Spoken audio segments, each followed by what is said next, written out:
Dae-sung sat up, taking the medication and drinking the entire glass of water. His phone had 17 messages, but they could wait. For the first time in a week, there were no immediate crises, no threats to neutralize, no enemies to destroy. Just the strange, unsettling peace of safety. He stood and moved quietly to the bedroom doorway. Zuri was in the rocking chair by the window, Kelechi asleep in her arms, both of them bathed in afternoon sunlight. She noticed him watching and gestured for him to come in. "He's been sleeping for 2 hours," she whispered. "I should put him down, but I can't seem to let go." Dae-sung understood the feeling more than he wanted to admit. "Let me."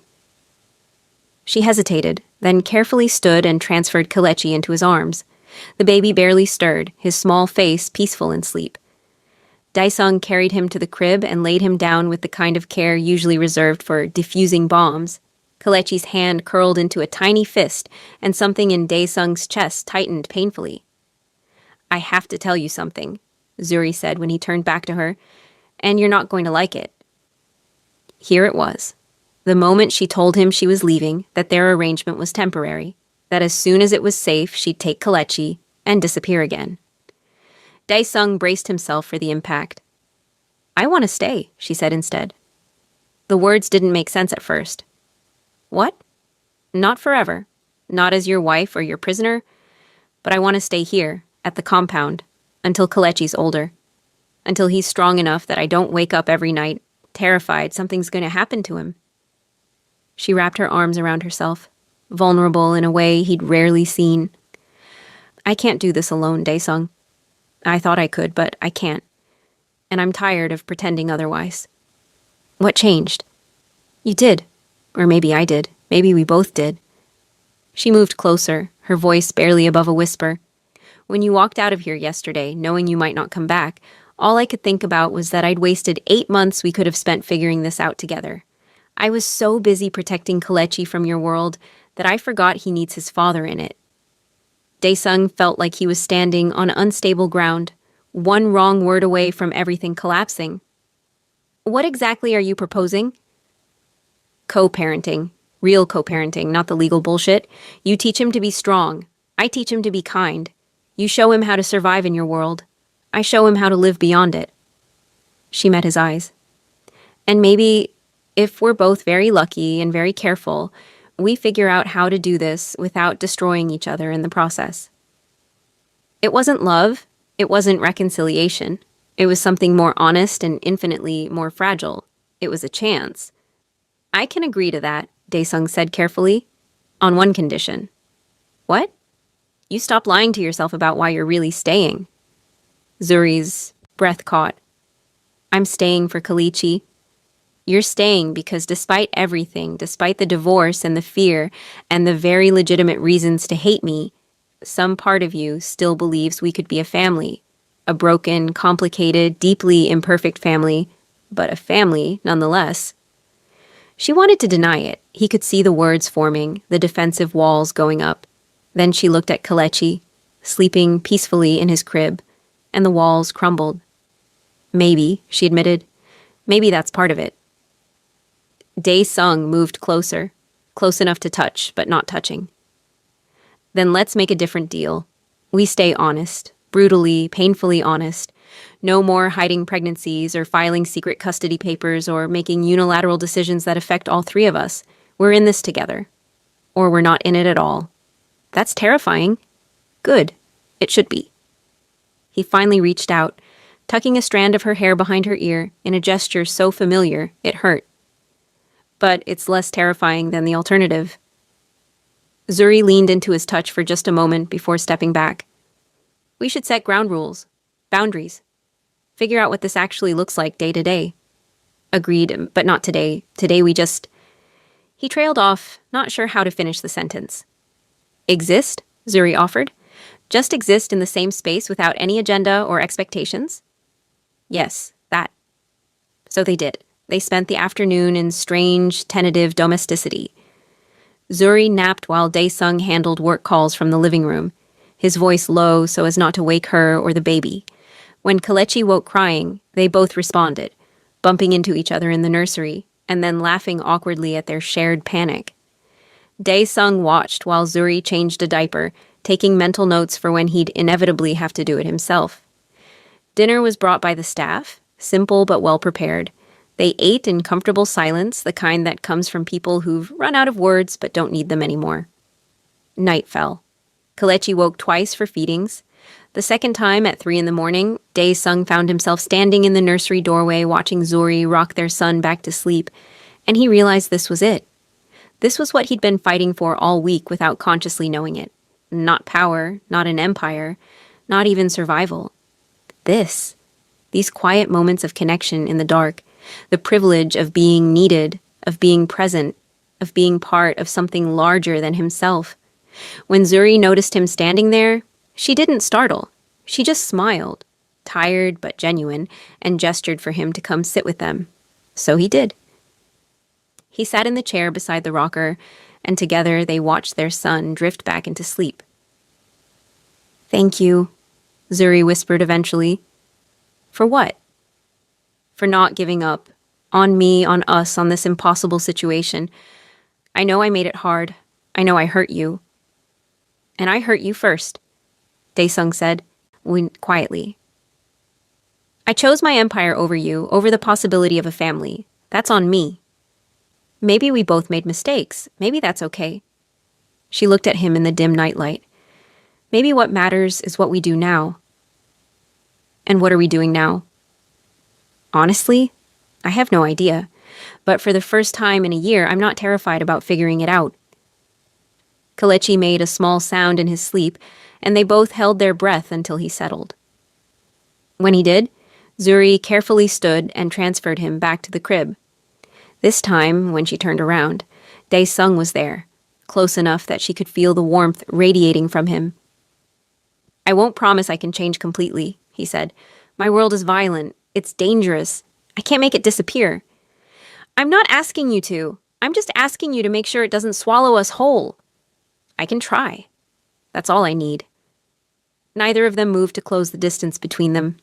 The kiss that might have happened stayed suspended in the air, a possibility rather than a reality. They weren't ready for that yet. Maybe they never would be. But for now, standing in the quiet of their son's nursery, it was enough to just be together. The days that followed established a new rhythm. Dae-sung spent mornings handling business from the compound's secure office, afternoons with Kelechi while Zuri rested or worked on her remote tutoring job, and evenings as a reluctant family unit navigating the awkward choreography of shared parenting. It wasn't perfect. They argued about everything from feeding schedules to security protocols to whether Kelechi needed another blanket or was perfectly warm already. But beneath the bickering was something neither of them wanted to name yet, something that felt dangerously close to healing. 3 weeks after the confrontation with Chen, Ji-won arrived at the compound with news. "Chen surfaced in Hong Kong," he reported, spreading surveillance photos across Dae-sung's desk. "He's trying to rebuild, calling in old favors. Word is he's still bitter about how things ended." Dae-sung studied the images of his former rival looking diminished and desperate. "Is he a threat?" "Not immediately. He doesn't have the resources to move against you, and most of his old allies have distanced themselves. But long term?" Ji-won shrugged. "Men like Chen don't forget humiliation. Give him a few years, and he might try something stupid. Then we keep monitoring him. Any sign he's organizing anything substantial, we shut it down before it starts." "Understood." Ji-won hesitated. "How are things with the family?" It was the first time anyone had referred to Zuri and Kelechi as the family, and something about it made Dae-sung's chest tighten. "Complicated, but stable." "That's good, boss. You seem, different lately." "Different how?" "Less likely to murder someone for breathing wrong. The staff appreciates it." Despite himself, Dae-sung smiled. "Tell the staff I make no promises."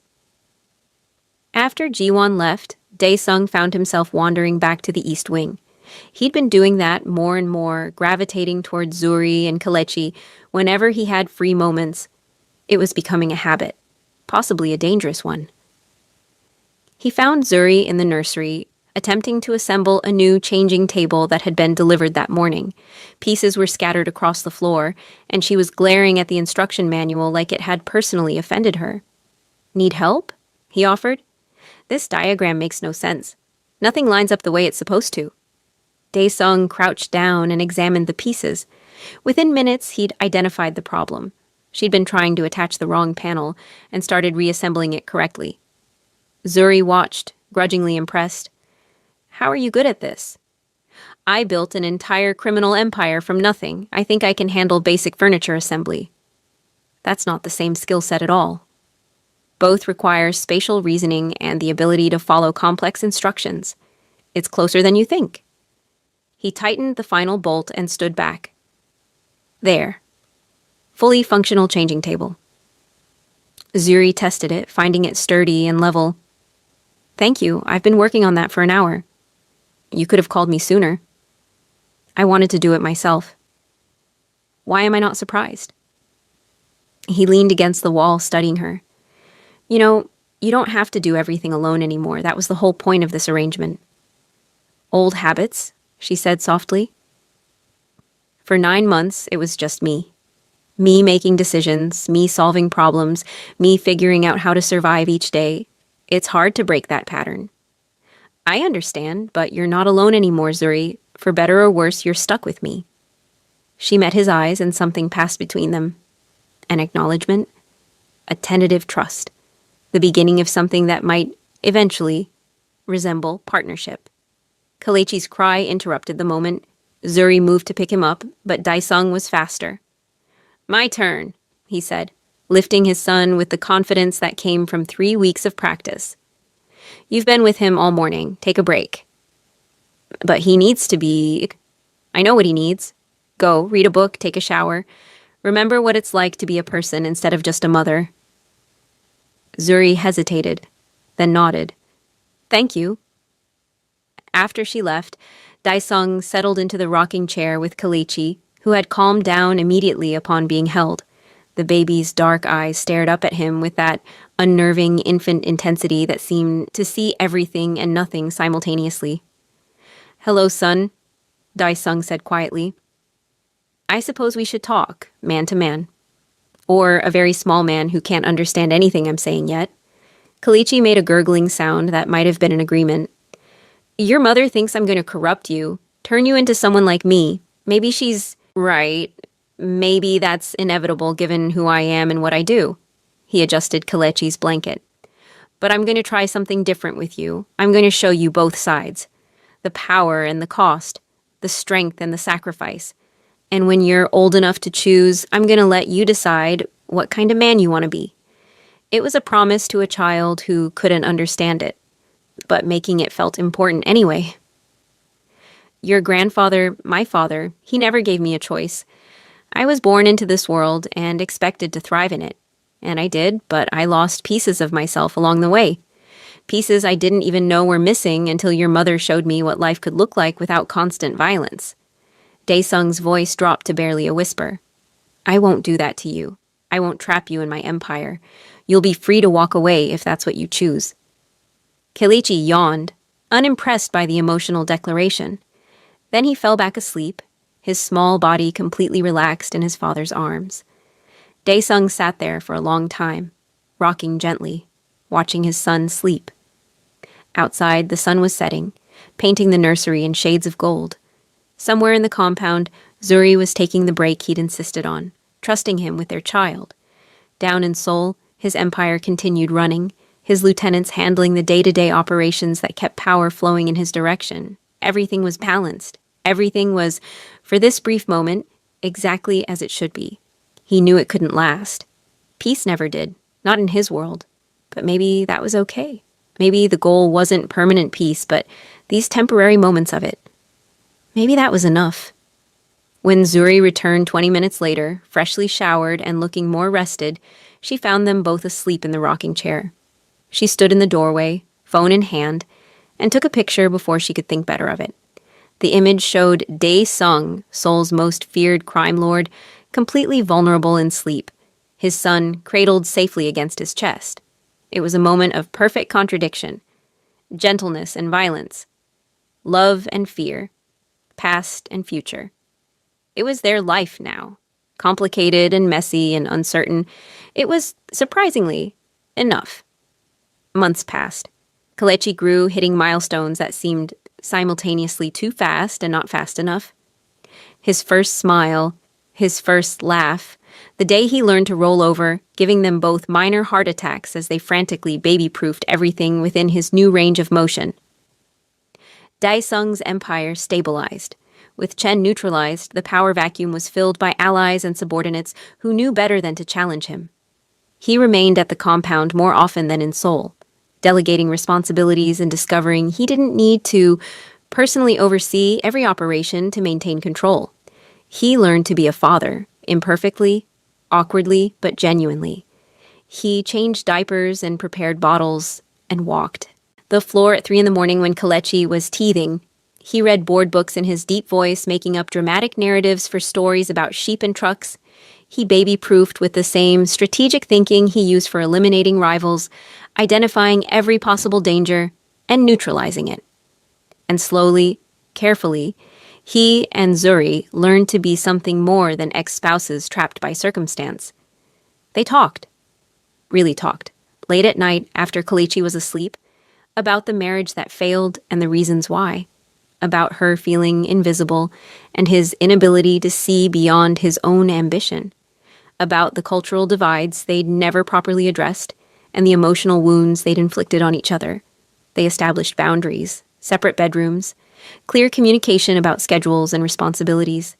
No assumptions about the future beyond their shared commitment to Kelechi, but they also found moments of unexpected connection.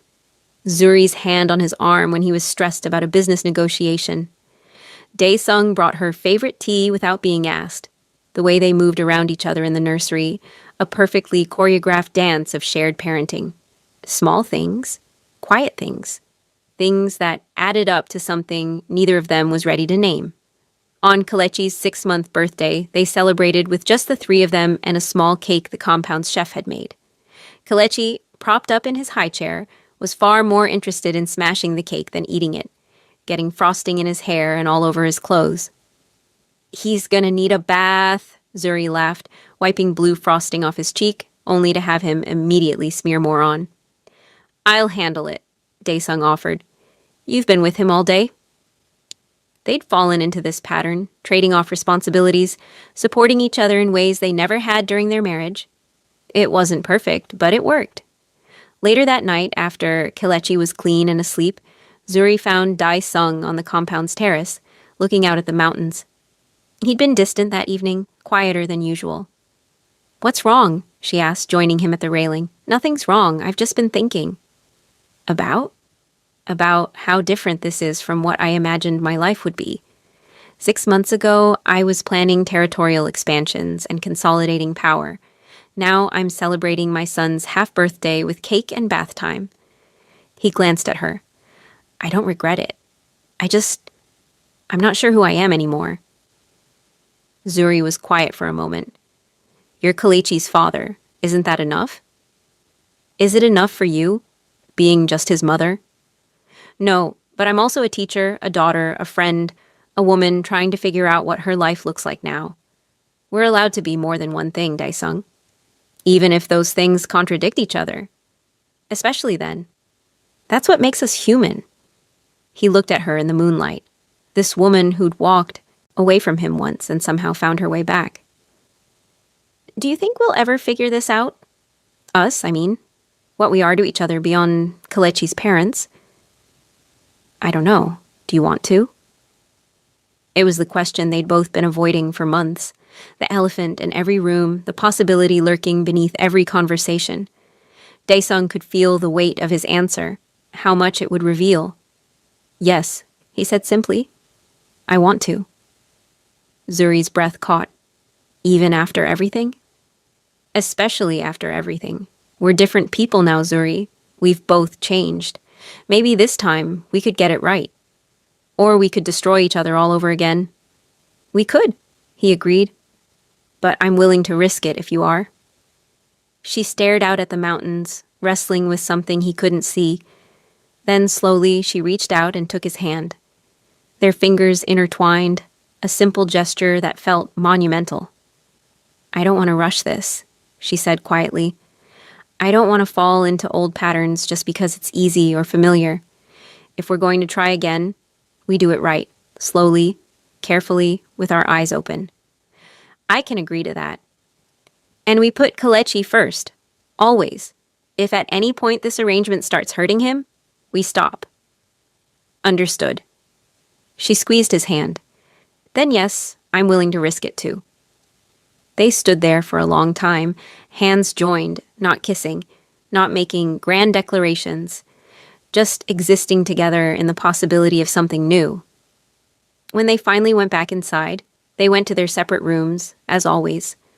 But something had shifted. A door had opened. The next morning brought an unexpected visitor. Dae-sung was in his office reviewing quarterly reports when Ji-won burst in without knocking, his face grim. "We have a problem." Dae-sung looked up sharply. "What kind of problem?" "The kind that involves immigration officials, legal documentation, and questions about Zuri's visa status." Ji-won placed a folder on the desk. Someone filed an anonymous tip claiming she's been living here illegally, that her marriage visa was invalidated by the divorce, and she never left the country as required. Ice flooded Dae-sung's veins. Who? Can't trace it, but my guess? Someone connected to Chen, trying to cause trouble without directly violating the exile agreement.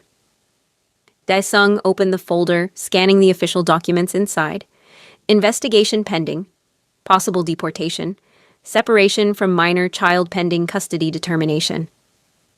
They were coming after his family again, just through different means. What's the timeline? Immigration officials want to interview her within the week. If they determine she's been in violation, they can issue immediate deportation orders. Ji-won's expression was carefully neutral.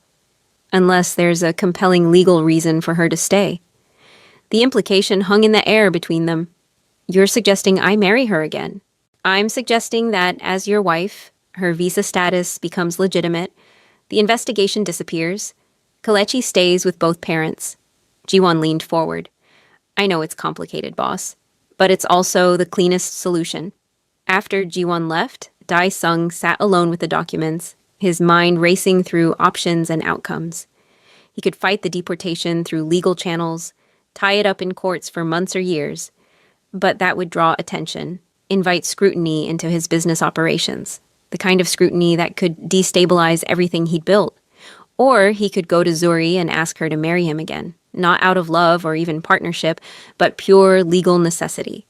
It would solve the immediate problem while creating a dozen new complications.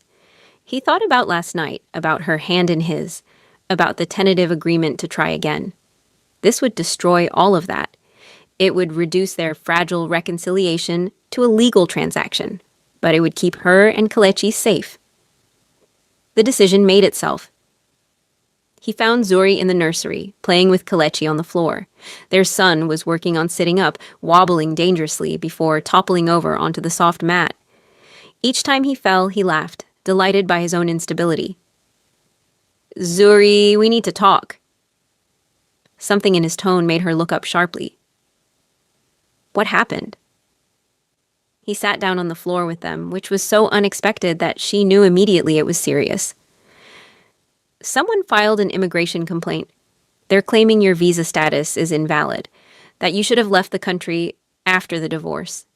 The color drained from her face. Can they do that? They already have. There's an investigation pending. If they determine you've been here illegally, they can deport you immediately. But Kelechi would stay here as my son, a Korean citizen. You'd be fighting for custody from another country, going through international courts that are notoriously difficult and slow. He watched her process the implications, saw the fear and fury warring in her eyes. So what do we do? This was it.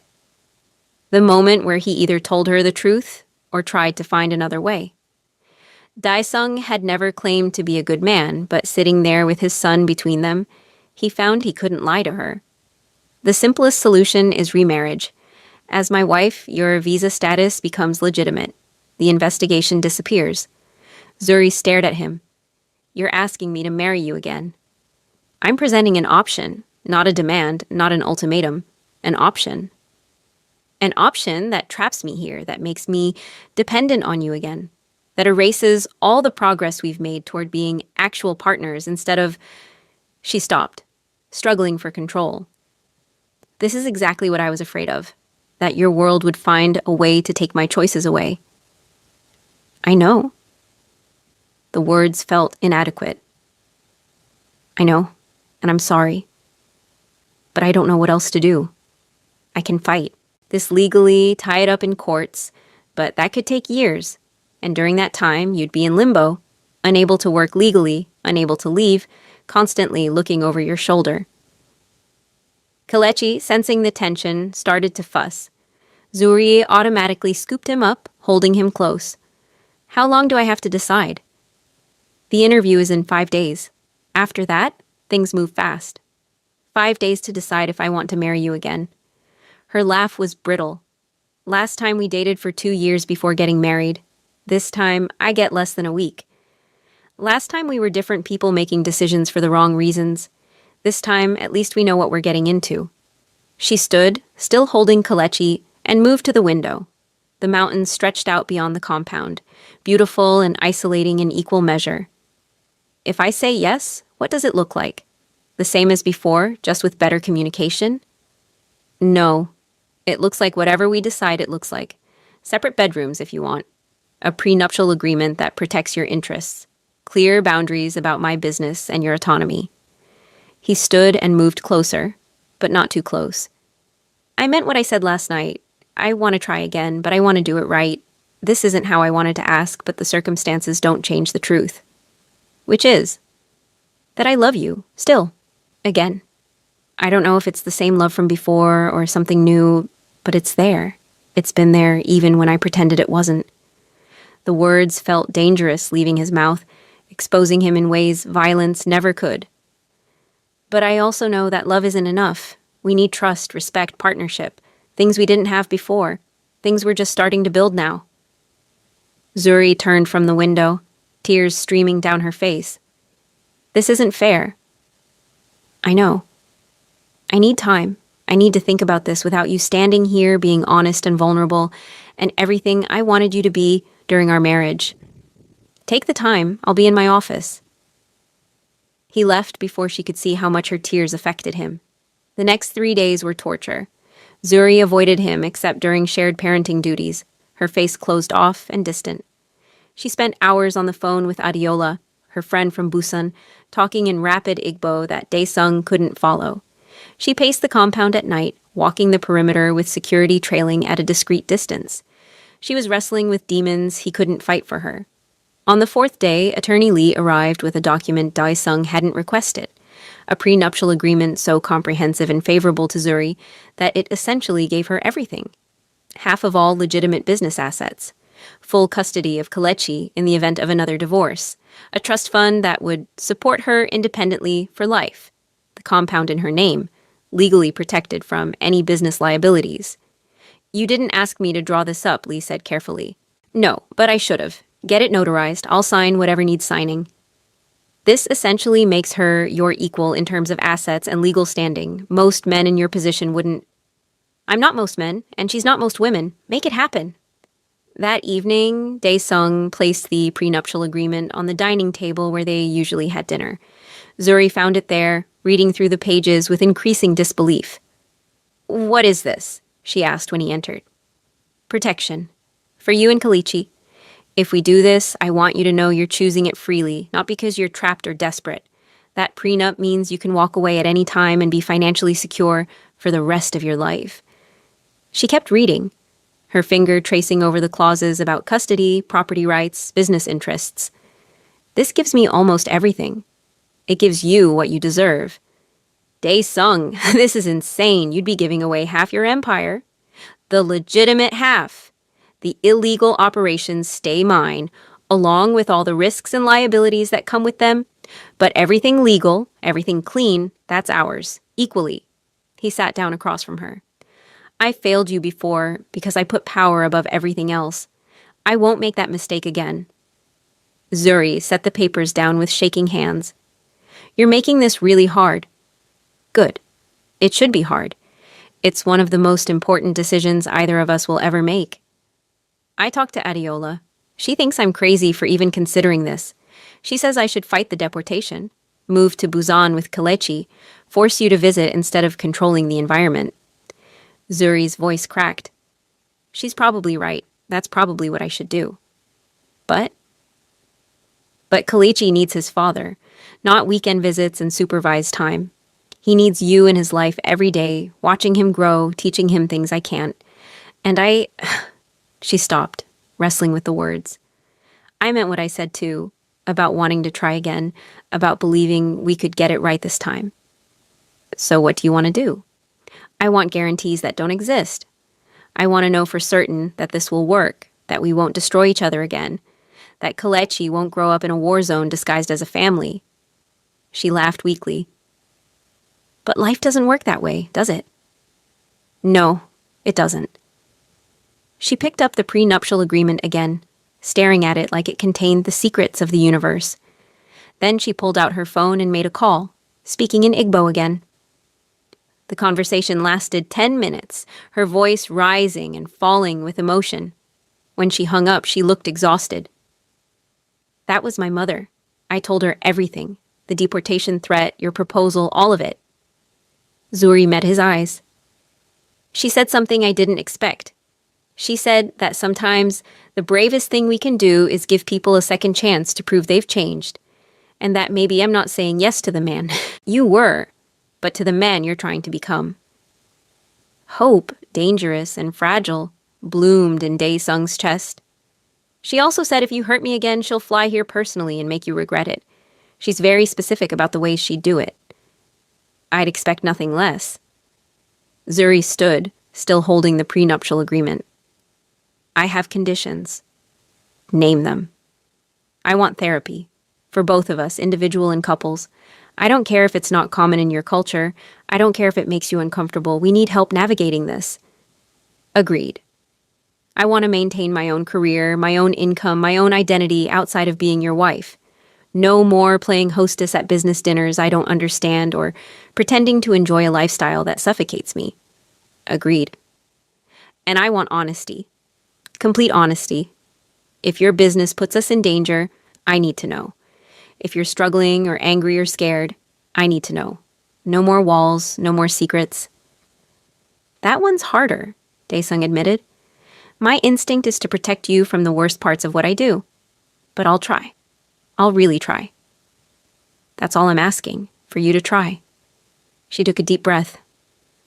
Okay, let's do this. Let's get married again and pray we're not making the biggest mistake of our lives. Relief and terror hit him simultaneously. We'll need to move fast. The interview is tomorrow. I know. Can we do a small ceremony? Just us and whatever officials need to be there? No spectacle, no performance. Whatever you want. She looked at him for a long moment, searching his face for something. I'm still scared, Dae-sung. I'm terrified this is going to blow up in our faces. Me too. But I'm also hopeful. Is that stupid? No, it's brave. The wedding happened the next morning in Attorney Lee's office, a sterile room made slightly less depressing by the flowers one of the secretaries had hastily arranged. Zuri wore a simple cream dress. Dae-sung wore a suit.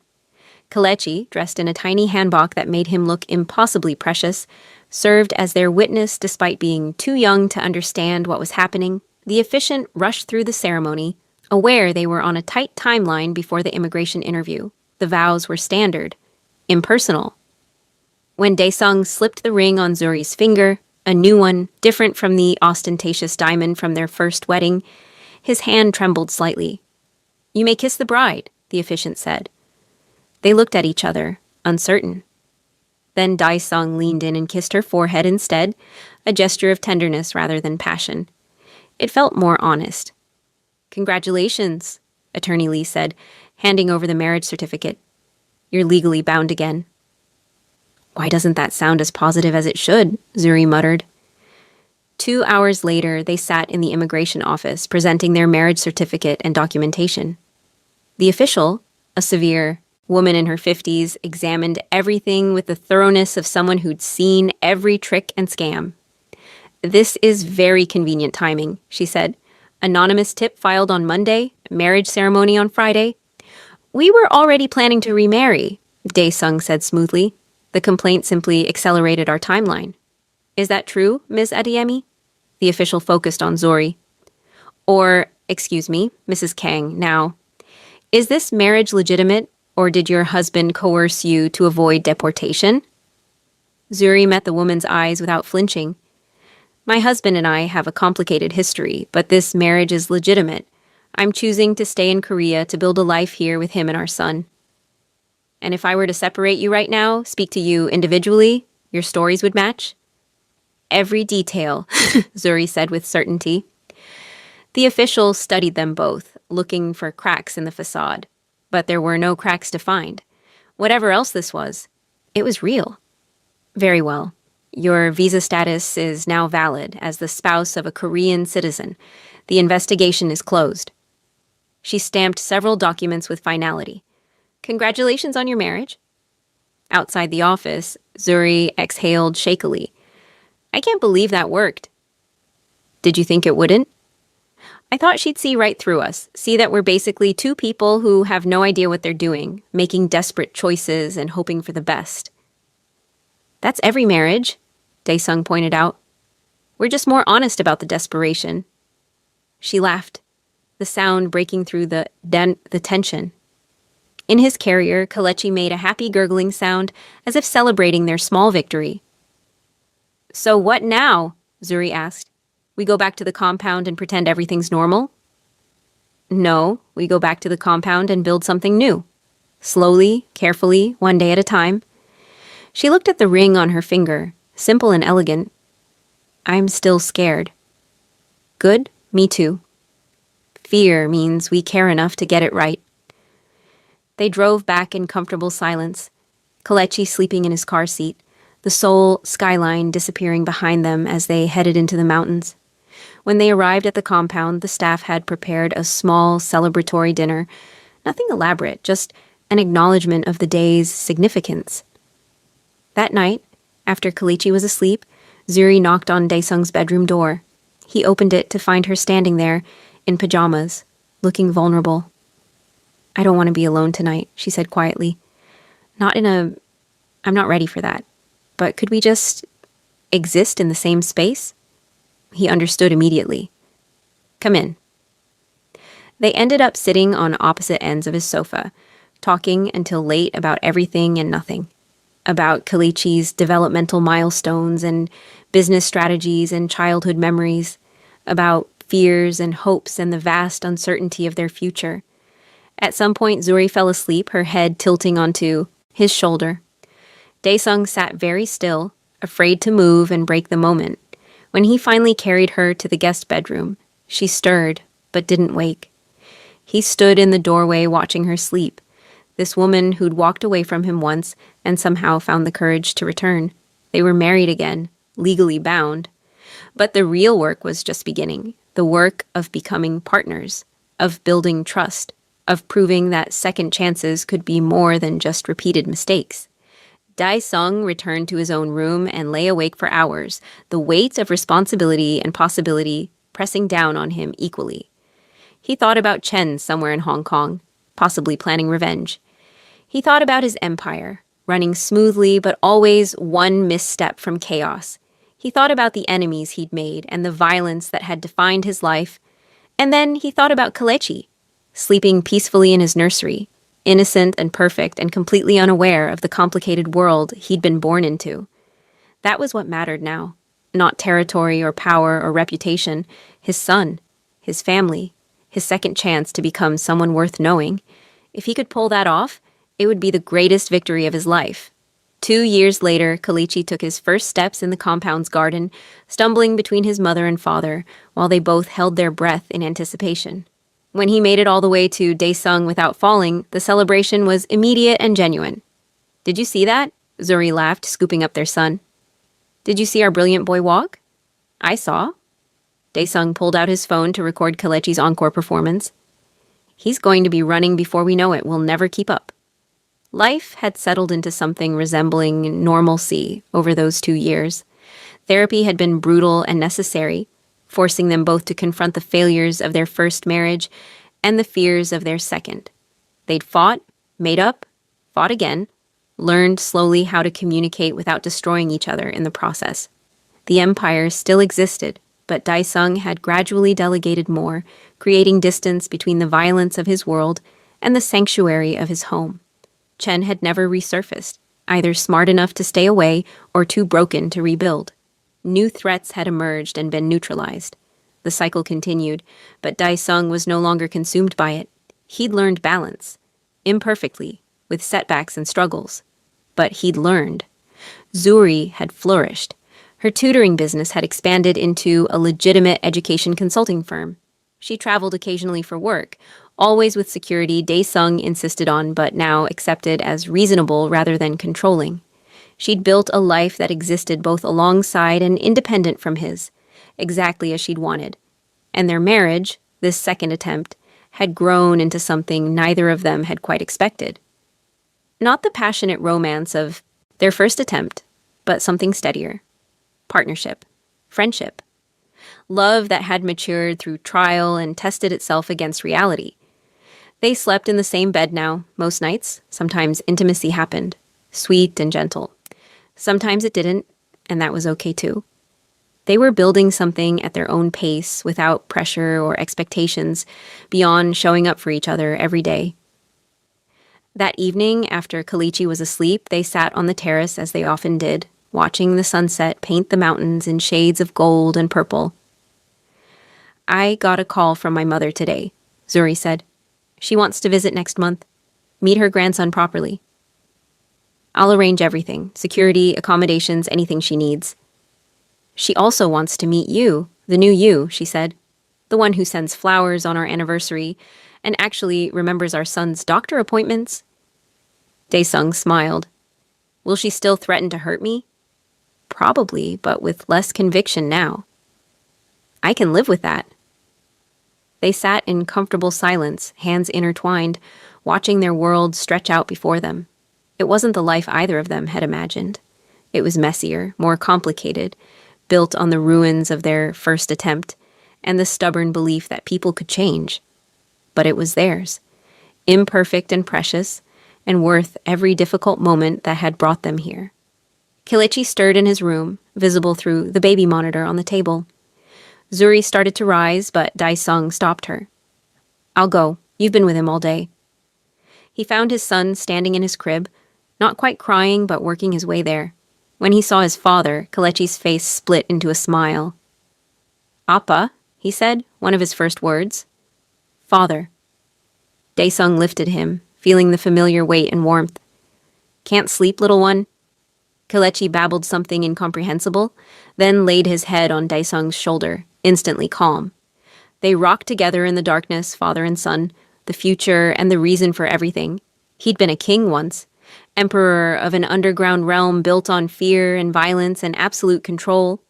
Now he was just a father, holding his sleeping child, trying to be worthy of the trust placed in him. It was a smaller kingdom, but somehow it felt bigger than anything he'd ruled before.